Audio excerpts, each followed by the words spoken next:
The night before I was supposed to leave for California and begin medical school, my brother fed my scholarship papers into the flame on our stove. "Street rats don't belong in classrooms," Tyler said, almost laughing. My parents didn't stop him. My father looked at me and said, "Your place is washing dishes in this house, not sitting next to doctors." I didn't yell. I didn't beg. I picked up my duffel bag and smiled. At 6 the next morning, my father answered a phone call from me at the airport. It started with the corner of the scholarship letter catching fire. The flame took hold at the lower left edge, climbed slowly up the page, and ate through the Stanford University School of Medicine letterhead before it could finish the sentence that began, "We are pleased to offer you a full scholarship." It never made it to the line with my name on it. The print glowed, blackened, then disappeared. Ash drifted over the burner and settled beside a stack of overdue utility bills I had been helping cover since I was 18. Tyler held the page by one corner, angling it so it would burn faster. He wasn't grinning like someone pulling a stupid joke. He looked pleased with himself in a deep, ugly way, like he had been saving this moment ever since the acceptance letter arrived 6 months earlier. When the first page was gone, he dropped the last ember into the sink. It hissed against the wet metal. Then he lit the next page. The scholarship breakdown. After that came the housing confirmation, then the enrollment checklist. 4 papers. 4 pieces of my future, gone in under 2 minutes. My father stood near the refrigerator with his arms folded. My mother sat at the kitchen table with her hands laced together, wearing the expression she always wears when she has already chosen a side and is just waiting for everyone else to catch up. Tyler brushed ash from his fingertips and leaned back against the counter like he had finished a useful chore. "Street rats don't belong in classrooms," he repeated. He said it plainly, not under his breath, not in anger. He said it like a ruling, loud enough that the words seemed to settle into the walls, loud enough that even the neighbor's dog went quiet for a second behind the fence. That's the point in a story where most people would start screaming. I didn't. Tyler stepped closer. "You've spent your whole life running from this house to the library like some stray," he said. "Now you think you're gonna run all the way to California? You count pills for $17 an hour and somehow think you belong in a lecture hall with real doctors?" He wasn't done. "Mom and Dad fed you, clothed you, gave you a place to live for 23 years, and this is how you repay them?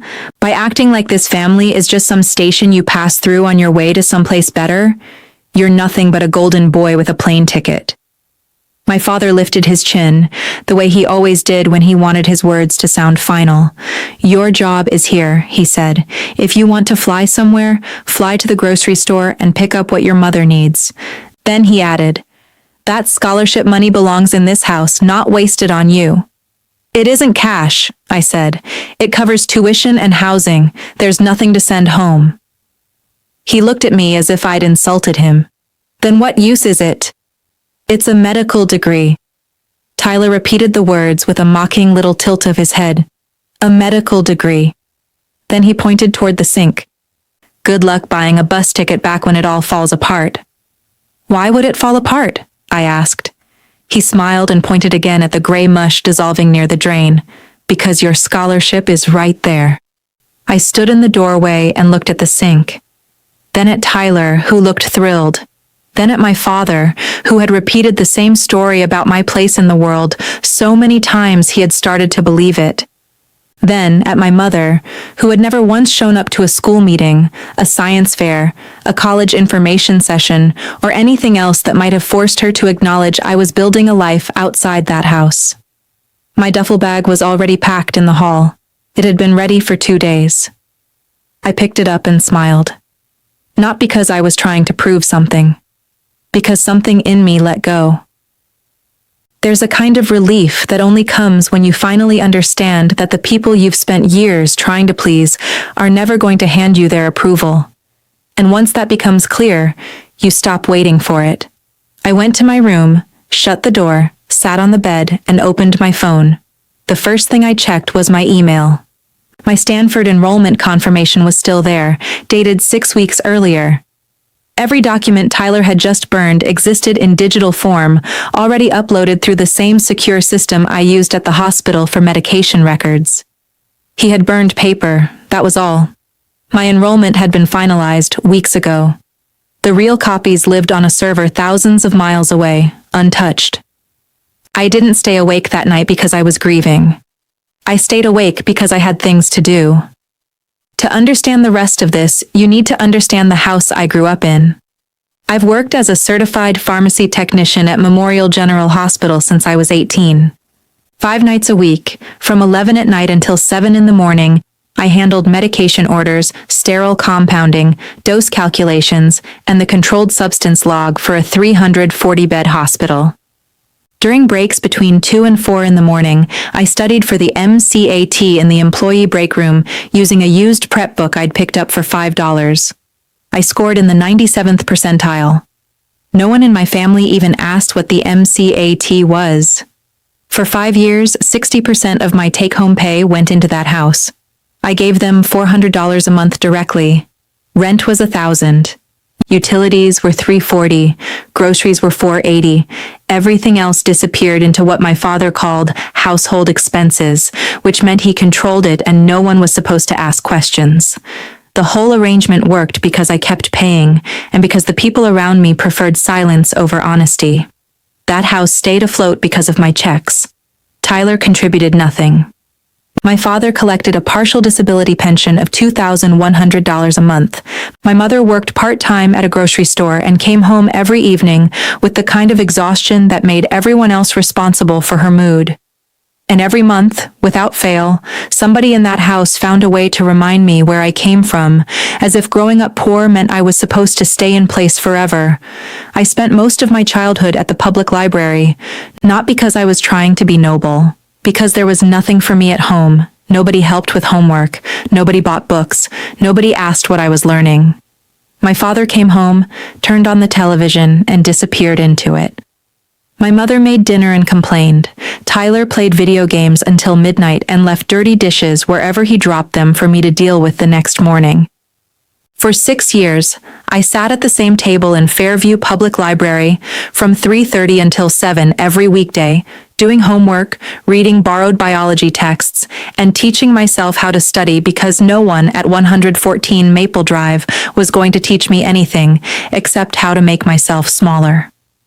The librarian, Mrs. Falk, started leaving a pencil and a legal pad at my table every afternoon. She never asked why I stayed there so long. She never made me explain why I preferred fluorescent lights and reference books to my own house. She just made sure the table was empty and the lamp above it worked. I owe more to that woman's quiet kindness than I do to anyone I'm related to. At home, my family called that running the streets. They meant it. Once, at a backyard barbecue, my father told a neighbor, "Jonah's never home. He's always out in the neighborhood doing who knows what." I was 13. I had spent the afternoon at the library rereading a chapter on cellular respiration because the diagram finally made sense. The neighbor looked at me holding a paper plate and didn't say a word. "Street rat" started as one of Tyler's jokes when I was 14. I walked into the kitchen one night after the library and found him eating cereal out of a cooking pot because all the bowls were dirty. He looked at me and said, "Look who's back, the street rat." He was 17 then. By 16, the nickname had hardened into something permanent. By 23, it was the family shorthand for everything they thought I was. Unwanted, ambitious in the wrong way, and guilty for wanting anything beyond that house. When I was 15, Tyler spray-painted street rat across the back fender of my bike in jagged red letters. I couldn't afford to repaint it, and soap did nothing, so I wrote it that way for 3 months. Every afternoon to the library. Every evening back home. I acted like it didn't bother me, but it did. Every single day. One afternoon, on the way to the library, I stopped at my Uncle Jim's house to fill a water bottle because the library fountain was broken. Jim was outside loading copper fittings into his truck for an HVAC job. He saw the bike. He saw the paint. He stood there for a minute without saying anything, then went inside and came back carrying a can of black spray paint and a beat-up copy of Campbell Biology. "Cover the letters first," he said. "Then open the book." I painted over the words right there in his driveway while he held the bike steady. When I finished, he opened the textbook to the inside cover. In pen, he had written, "You're going to need this more than they think. Jim is my mother's brother. He installs air conditioners for a living. He drives an old truck. And not once, not ever, has he told me what I was too small to become. He didn't stage a family confrontation. He didn't call my mother to complain. He handed me paint for the bike and a biology textbook for the future, and treated both as necessary. That book was in my duffel bag the night my scholarship papers burned. It's still with me. And the scholarship papers were not the only thing my family had destroyed under my name. 3 weeks before my flight, a letter from the State Board of Pharmacy arrived at the house. I opened it at the kitchen table after a night shift. My hands still smelled faintly like nitrile gloves and alcohol swabs. My coffee was bad. The house was quiet. Tyler was asleep. My father was half watching morning TV from the living room. The letter said the board had flagged suspicious ordering activity connected to my CPHT credential number. Someone had opened a secondary wholesale distributor account 14 months earlier, using my name, my license number, and my credentials. The account was tied to a post office box in Henley County, one county over. Over the previous 14 months, it had been used to place repeated orders for hydrocodone and tramadol in quantities that didn't match any pharmacy I had ever worked for. They wanted a written response within 30 days. I knew exactly what I was looking at. At the hospital, I had seen diversion patterns before. Small orders, regular timing, amounts carefully kept low enough to avoid immediate automated scrutiny. Whoever set it up understood the thresholds. This wasn't sloppy, it was deliberate. That same afternoon, before my shift, I drove to the Henley County Post Office. I told the clerk I needed to verify the registration on a P.O. box for a fraud matter. She checked my ID, looked at the board letter, and gave me the only piece of information I needed. The box was registered to Tyler Miller. She couldn't tell me more than that, but I already had enough. Earlier that morning, through the board's portal, I had seen the secondary contact number associated with the distributor account. It was Tyler's cell phone, the same number he used to text me when he wanted me to grab coffee on the way home. My brother had been using my pharmacy credentials to order controlled medication for more than a year. When I got home, he was in the living room playing Xbox, feet up, controller in both hands, not even bothering to look at me. He had no idea that the number printed on the small laminated card in my wallet had just become part of an investigation that would eventually reach federal authorities. I didn't confront him. I went to my room, opened my laptop, and started collecting records. 2 weeks before I left, I pulled my credit report and found something worse. My score had dropped hard. The reason was a $95,000 home equity line of credit opened 18 months earlier, with me listed as co-borrower. I had never signed anything, never gone to the bank, never sat at a desk, never agreed to it. I found the application. My father's signature was on the main borrower line. My signature was on the co-borrower line, except it wasn't mine. My capital J has a hook at the bottom that curves inward. The one on that application didn't. Somebody had practiced my name without ever noticing the single detail that made it unmistakably mine. The $95,000 had been paid out in one lump sum to Fulbright Construction. The invoice was for the garage conversion at our house, Tyler's detailing shop. The one with the compressor, the pressure washer, the polisher, and the expensive LED lights. The one barely pulling in $200 in a good month while sitting on a six-figure debt. The monthly payment was $1,247. That number had been blended into the household expenses I had been helping cover for a year and a half. My father forged my signature to secure a loan on a house that wasn't mine, and used the money to build a business space for a son who had not held a stable job since dropping out of community college. I almost confronted him that night. I had the application in front of me, his handwriting, my fake signature, every piece of it. But I was 2 weeks from getting on a plane, and if I showed my hand too early, they would spend every day between then and departure trying to keep me from leaving. By then, I already knew about the pharmacy fraud. I already knew about the loan. and I could feel even before it happened that the scholarship papers would be next. So I closed the laptop and went to work. That night, I processed 127 medication orders and didn't make a single error. A week before my flight, I found the final proof. It was Saturday morning. My mother was at the kitchen table. My father was out in the garage. I was making coffee. Her phone lit up face up on the table with a text from him. "Did you move the bank folder?" "The one I signed for Jonah." She picked it up, read it, replied, and set it back down without even glancing at me. No surprise, no confusion, no reaction at all. That told me everything. She had been there when he practiced my signature. She had watched him sign my name. She wasn't ignorant. She was involved. That afternoon, I went to see a lawyer named Wendell. His office was above a dry cleaner downtown. He handled the kind of cases nobody wants to admit exist in families until they have already exploded. Fraud, small business disputes, inheritance fights, quiet collapses with paperwork attached. I laid everything out in front of him: the board letter, the credit report, the forged loan documents, the distributor account information, and 18 months of household expense records. He read every page in the exact order I had placed them. Then he took off his glasses and asked, "How long have you known about the diversion account?" 3 weeks. "And the loan?" 2. "You haven't confronted them?" "No." "Why not?"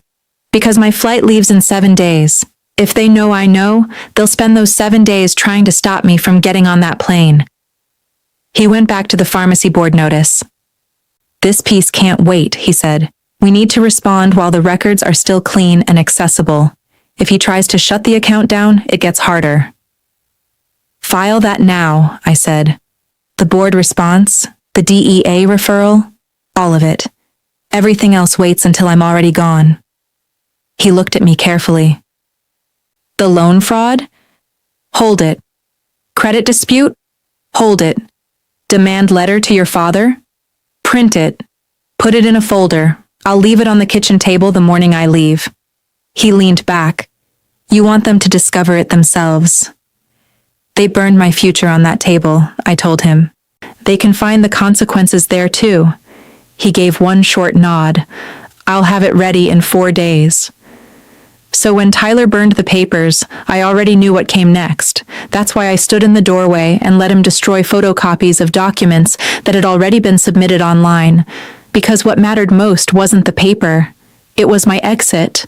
I needed to be in the air before they understood that the structure they had built their lives on, my paycheck, my signature, my license number, was about to disappear underneath them. At 4:30 the next morning, I carried my duffel bag down the hallway. The house was still dark. Tyler's door was shut. My parents' room was quiet. I placed a manila folder on the kitchen table. Inside were the board audit letter, the distributor account records with Tyler's phone number on them, the forged loan papers with my signature circled, the disbursement records showing where the money went, the contractor invoice for the garage build, the household expense records showing I had been paying part of that fraudulent loan, and a single page from Wendell outlining the legal actions already underway. Then I walked out. The deadbolt clicked behind me with the same familiar turn it had made my whole life. My CPHT card was in my wallet. The card with my name, my credential number, and the state seal on it. The first piece of paper I had ever earned that said I was officially qualified for something. The same credential Tyler had used as a tool in his little side business. But the card was mine. The number was mine. The plane ticket was mine too. The drive to the airport took 35 minutes. The roads were mostly empty except for delivery trucks and one parked police cruiser by a gas station. The sky was still working its way from black to gray. I didn't turn on the radio. I had already rehearsed the call 100 times in silence. By the time I got through security and reached gate C14, boarding was 38 minutes away. I sat between a woman reading a paperback and a man asleep with his jacket over his face. My flight to San Francisco still showed on time. Then I called home. My father picked up after 4 rings. He sounded half awake. I could hear the coffee maker, a chair scraping the floor, somebody else moving around. "I'm at the airport," I said. There was a pause. Then he asked, "Which airport?" "The one with planes," I said. "My flight board's in 38 minutes. Before I leave, go open the folder on the kitchen table." I heard paper moving. My mother asking what was going on. Another chair dragging across the floor. Then 12 full seconds of silence while they read. 12 seconds is a long time when the people on the other end are discovering the shape of the trap they built for themselves. Finally, my father said, "This isn't what it looks like." "It's exactly what it looks like," I said. "Tyler used my pharmacy credentials to order controlled substances for 14 months. The DEA referral has already been filed. The account is registered under my license number and tied to a P.O. box in Henley County. The board has the full trail." Then I heard Tyler in the background, sharp and angry. "What is he talking about?" "He's talking about the distributor account you opened with my CPHT number," I said, loud enough for speakerphone to carry it. "The one connected to your cell phone." "That's not mine," Tyler snapped. He answered too fast. The kind of fast that tells you a denial was sitting ready in his mouth long before the accusation arrived. "Your phone number is on the account. Your name is on the P.O. box. It's all in the folder." Nothing from him after that. I went on. "Dad, you forged my name on a $95,000 home equity loan. The bank has been notified. That $1,247 payment you buried inside the household bills I've been helping cover for 18 months? That's yours now. Every cent of it." I could hear the change in his breathing. Short, hard pulls through the nose. The sound of a man realizing the numbers are no longer theoretical. "Mom," I said, "you watched him do it. You watched him practice my signature. You texted him about the folder afterward. Your messages are in my lawyer's file." Then my mother spoke. "Jonah, that's not fair." She sounded thin and shaky, but she didn't sound surprised. She didn't deny a thing. "Fair?" I said. "You told me scholarship money should stay in the house. I gave this family $400 a month for 5 years, $24,000. And while I was doing that, you used my name to take on another $95,000 behind my back. There's a police report on the forged signature now. Whether charges are filed is no longer my decision." My father tried a different tone then, not defiant, bargaining.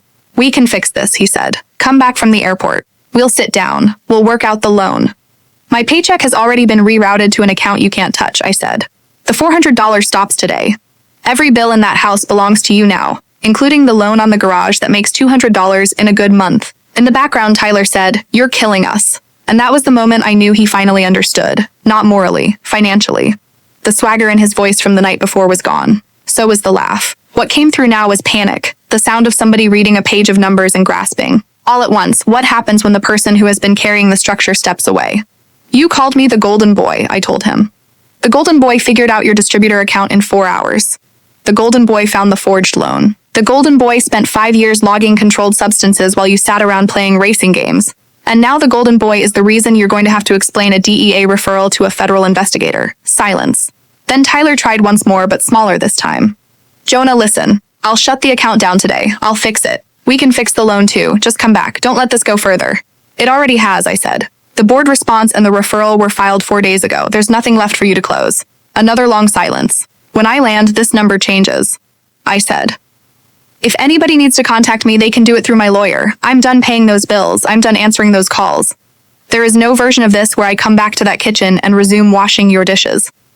I could hear the gate agent beginning pre-boarding in the background. Somewhere nearby, a child tugged on her mother's sleeve and asked a question.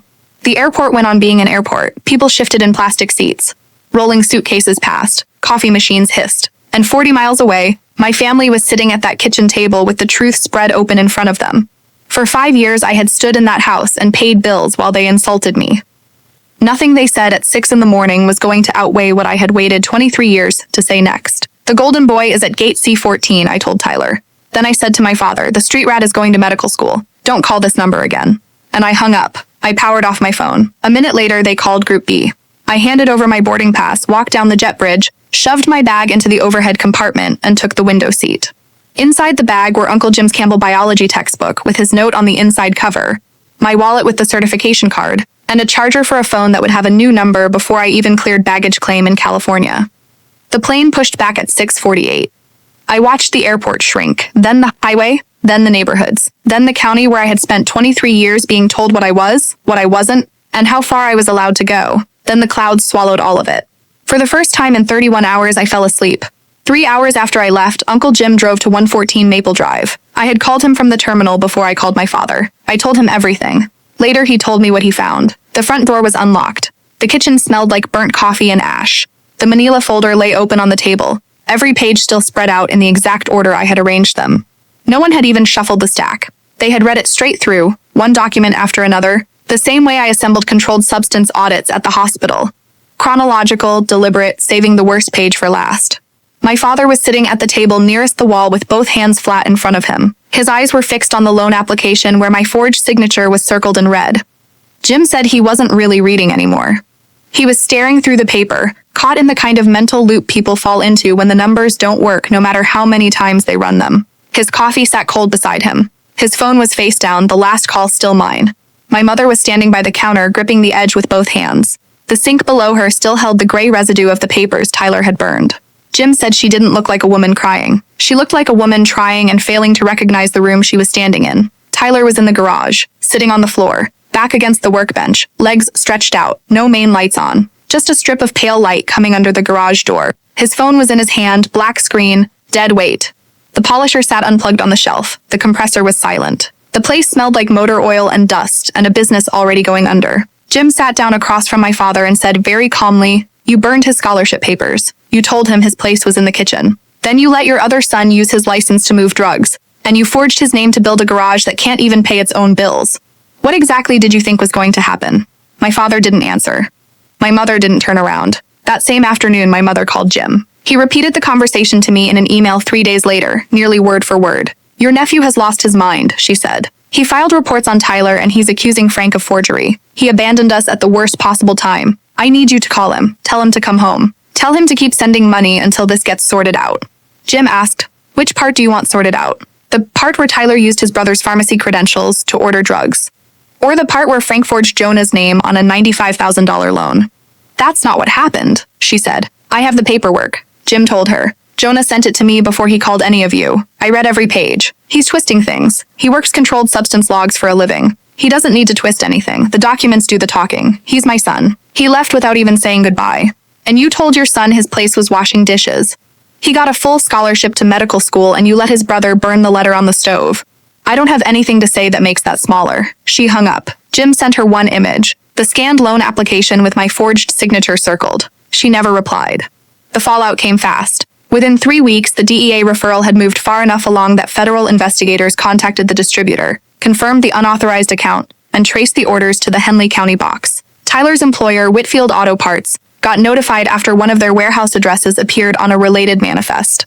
A compliance officer showed up in the middle of a lunch rush. Tyler was called into the break room. His manager stood by the door. 2 coworkers watched him clean out his locker into a cardboard box and hand over his key card on the way out.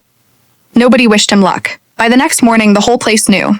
The bank called the $95,000 loan. Once the forgery complaint was filed, my father got a certified letter demanding payment in full within 90 days.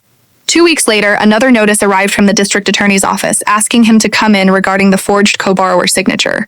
He hired a defense lawyer. The retainer alone was $4,500. His partial pension was $2, $100 a month. The garage loan payment was $1,247. The household cost use I used to work came to another and $20. There was no version of those numbers that added up to survival. Jim told me my father sat at the kitchen table with a calculator and got the same impossible result 4 times before putting it away.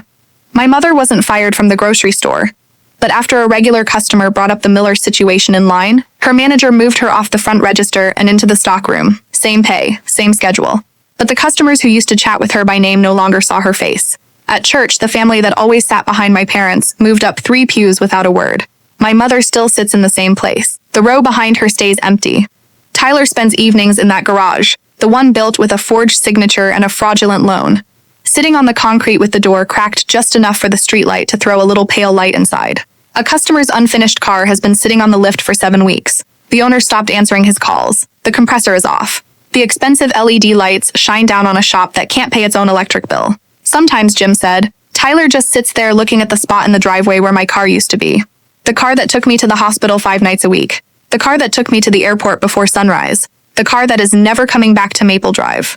As for me, I'm writing this at a desk in a shared apartment in California while rain hits the windows sideways. My anatomy book is open to the brachial plexus. On the shelf above me sits Jim's old Campbell biology textbook between a physiology manual and a box of Earl Grey tea someone left as a welcome gift. The spine is still cracked. The old pencil notes are still in the margins. Jim's message is still on the inside cover. You're going to need this more than they think.